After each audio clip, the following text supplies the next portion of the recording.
Segundo um monge, Renascimento e Iluminismo foram dois movimentos históricos e culturais muito importantes, que marcaram transformações profundas na forma como os seres humanos pensavam o mundo, a ciência, a arte e a sociedade. O mais interessante de tudo é que tanto o Renascimento como o Iluminismo, eles combatem as estruturas sociais dos seus respectivos períodos históricos. Os renascentistas miram, né, as estruturas da Idade Média e o Iluminismo mira as estruturas da Idade Moderna. Uma coisa muito interessante aqui, que tanto renascentistas como iluministas, eles lutam contra a dominação da igreja, principalmente no campo das ideias de organização política. Aqui na Idade Média, né, você tem uma sociedade estamental e que a igreja, de certa forma, traz a ideia de que uma comparação com a Trindade, o Pai, o Filho e o Espírito Santo, você tem o clero, o nobre e o servo.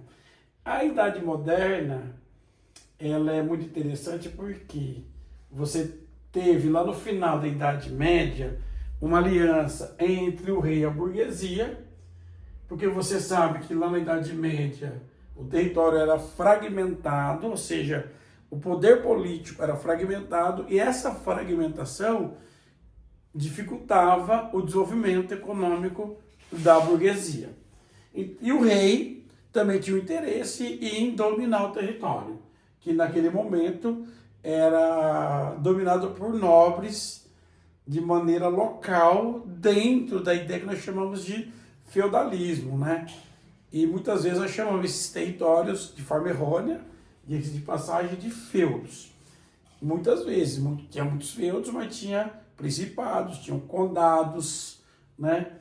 E aí, o rei e a burguesia fizeram uma aliança para destruir as estruturas, destruir é forte, né? Para reorganizar as estruturas da Idade Moderna, dando origem ao que nós chamamos de monarquias nacionais. Essas monarquias nacionais, elas que vão estar presentes durante as grandes navegações. E só que o pacto colonial e a ideia de súdito, mais a ideia do poder divino do rei, dentro do que nós chamávamos de antigo regime, criou uma nova forma, um novo modelo econômico que passou para a história como mercantilismo. E o burguês, em algum momento ali, aumentando as suas atividades econômicas por conta da centralização do poder na mão do rei na Idade Moderna, acaba tendo o rei como um obstáculo para o aumento das suas atividades econômicas, certo? Certo. E aí a burguesia adota parte, né, aquilo que interessava a ela das ideias iluministas e se organiza para derrubar o rei. Vou citar duas revoluções aqui, a Revolução Francesa e a independência dos Estados Unidos. Foram movimentos muito importantes para aumentar o poder da burguesia. E o burguês, ele vai aderir ao movimento liberal e vai organizar aí o mundo conforme as suas expectativas, sua visão.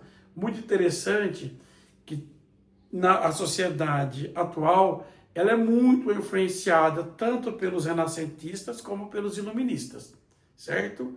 Porque a nossa sociedade moderna, o direito romano da atividade clássica, a ideia de valorização do conhecimento da Idade Clássica, que é da filosofia grega, e a divisão do poder em legislativo, executivo e judiciário, que veio com o Barão de Montesquieu do movimento iluminista. Então, atualmente, nós vivemos a sociedade, o mundo atual, de certa forma, traz muitos elementos, tanto do Renascimento como do Iluminismo.